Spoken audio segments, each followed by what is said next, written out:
The end of the 2025 season for Lewis Hamilton could not have been more devastating. At the Yas Marina circuit, the seven-time world champion experienced one of the most painful days of his career. For the third time in a row, he was eliminated in Q1. Not because of strategy, not because of traffic, not because of others' mistakes.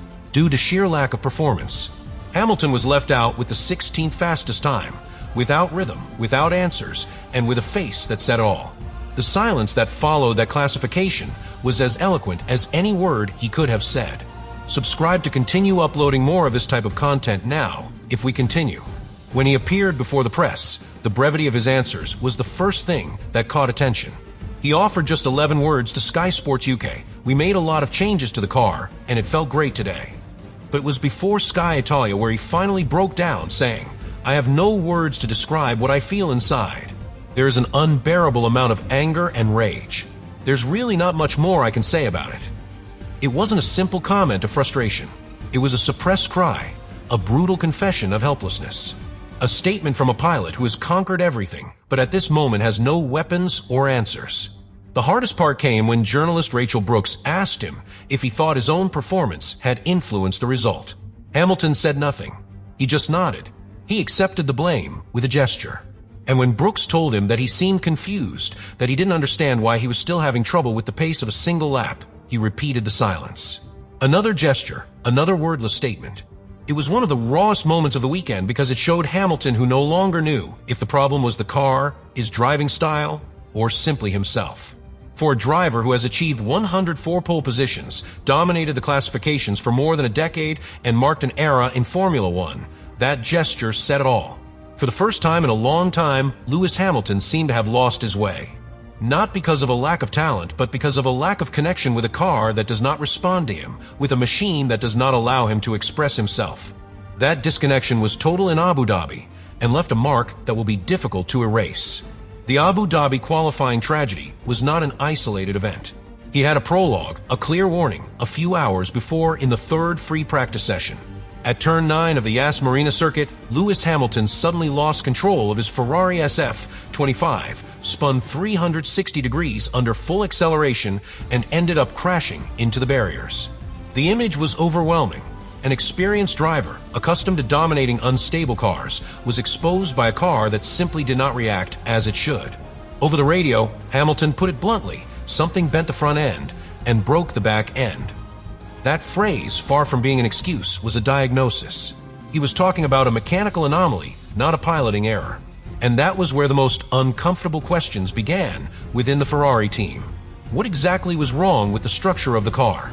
Why would a car supposedly calibrated for balance show this type of unpredictable behavior in fast corners? The technical analysis did not take long to arrive.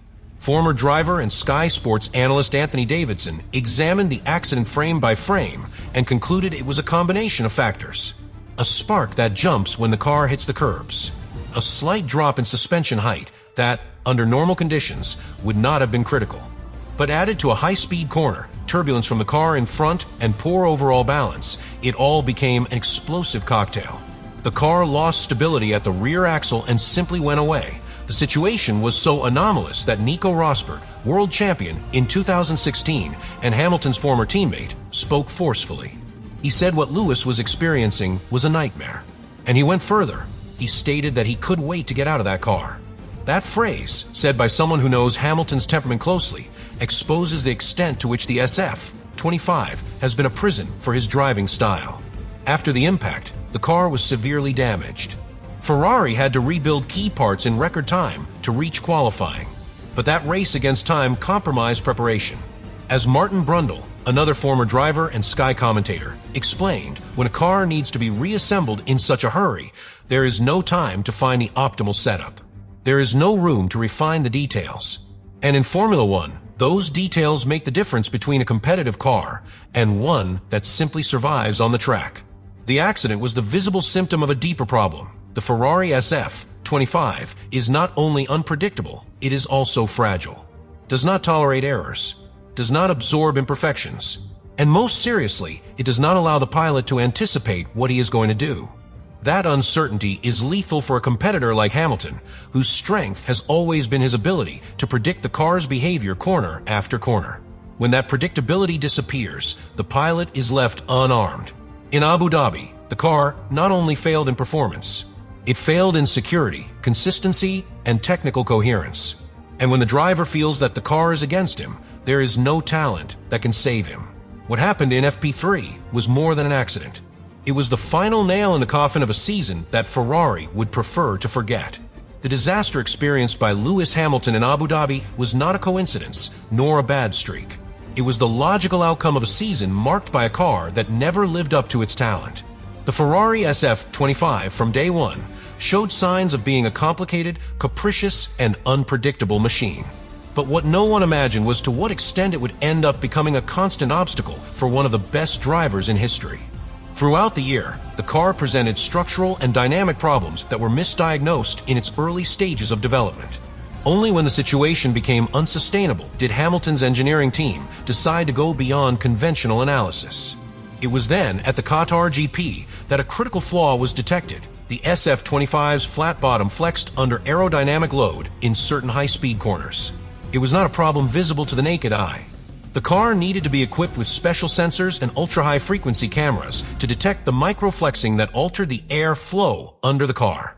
This seemingly insignificant technical detail had catastrophic consequences. The flexing of the bottom generated areas of aerodynamic turbulence that broke the balance of the car just at the moments where the most stability was required. The driver could enter a corner with a feeling of grip, and in the middle of the turn, suddenly lose load on the front axle, causing understeer or oversteer at random. In simple words, the car changed its behavior without warning. But that was not all. Another of the most serious defects was in the pull rod rear suspension, an architecture shared only with Haas on the current grid. Ferrari modified this geometry for straight-line efficiency, but on-track data revealed that, under lateral torque in fast corners, the suspension arms deformed beyond expectations. This deformation caused changes in the height of the car which negatively affected the ground effect and broke the aerodynamic seal of the flat bottom. The result was sudden loss of cargo, a nightmare for any pilot. Hamilton, accustomed to cars with progressive and linear behavior like those of Mercedes, found himself with a machine that reacted violently to minimal variations on the track. A car that required constant improvisation and that did not respond coherently to adjustments in the setup. In modern Formula One, an unstable car is not only slow, it is dangerous. And that's what Hamilton experienced race after race. Added to this was the problem of chronic understeer. Ferrari, in an attempt to improve aerodynamics, adopted a front pull rod suspension with anti-dive geometry. But this design, by reducing the vertical movement of the front axle during braking, prevented the front tires from reaching their ideal temperature. In qualifying conditions where every tenth counts, Hamilton entered the track with cold tires, without bite, and without the possibility of attacking the curbs or turning with confidence. Every attempt to find balance ended up revealing another structural defect. The car had such a narrow operating window that only a very specific driving style could get the most out of it. Unfortunately for Hamilton, that style was that of Charles Leclerc.